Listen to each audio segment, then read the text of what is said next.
my hairstring. No matter how low I go.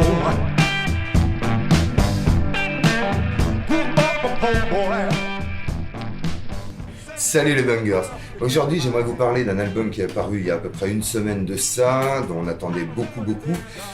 C'est l'album de Cedric Burnside qui s'appelle Benton County Relic, pardon, il n'y a pas d'S. Qui vient donc, c'est un album autoproduit par Cedric Burnside qui est le petit-fils de R.L. Burnside. Alors pour les gens qui sont avertis, Burnside et King Blues sont les ambassadeurs du Hill Country Blues, une musique qu'on va retrouver dans les collines du nord du Mississippi, constituée principalement d'une batterie et d'une guitare. Cédric, donc, c'est quelqu'un qui va naître à Memphis en 78, qui va être élevé à partir de son adolescence par son grand-père, Burnside, dont ses influences vont être absolument énormes, et d'un papa qui s'appelait Kelvin Jackson, qui lui était aussi batteur, donc il va être beaucoup impliqué là-dedans, mais pour diverses raisons, pour gagner sa vie et tout, il va être obligé de partir. Donc Cédric va être élevé par son grand-père. Donc, d'où son influence dans cette musique très envoûtante, très hypnotique.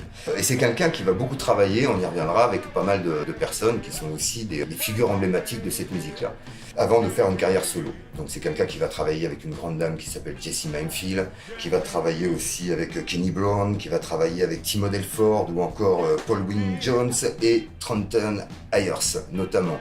Il va parcourir un petit peu l'Europe avec le John Spencer, il va travailler avec d'autres personnes comme ça et tout. C'est comme quelqu'un qui a des bonnes bases et tout, qui joue de la guitare, mais surtout qui est batteur.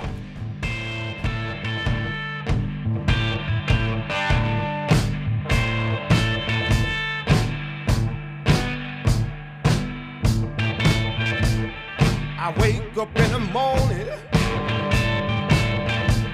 sun shining on my face.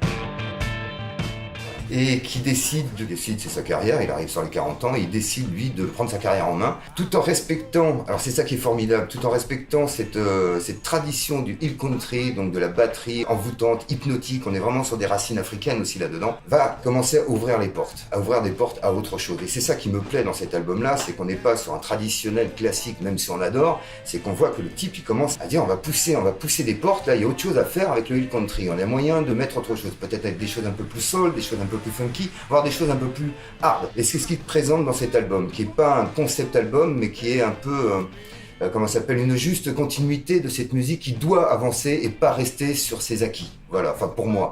Et il en est l'exemple parfait. Je pense que Burnside, à partir du moment où il parle de ses problématiques personnelles, de ses rencontres, de ce qui peut se passer socialement, politiquement, culturellement dans cette région, va le faire ressortir dans sa musique. Et c'est ça qui me touche beaucoup plus que des arrangements ou des ambiances qu'il pourrait y avoir dans l'album. C'est vraiment ça qui me parle à moi personnellement. Et c'est ce qui fait que l'album est extrêmement touchant. C'est ce qui fait que l'album, par exemple, on l'a reçu en fin de semaine dernière, on en a eu quelques exemplaires, on pensait pas les vendre en une après-midi. Et ça s'est passé comme ça, c'est juste à l'écoute. C'est-à-dire que des gens qui ne sont pas du tout habitués à écouter du blues sont partis avec l'album sous le bras. Et là, je dis chapeau gars, parce que tu as gagné ce que tu voulais faire, tu as gagné ton pari. Voilà, c'est exactement ça. Life can be so hard, make you wanna cuss and fuss, make you wanna tear things all apart.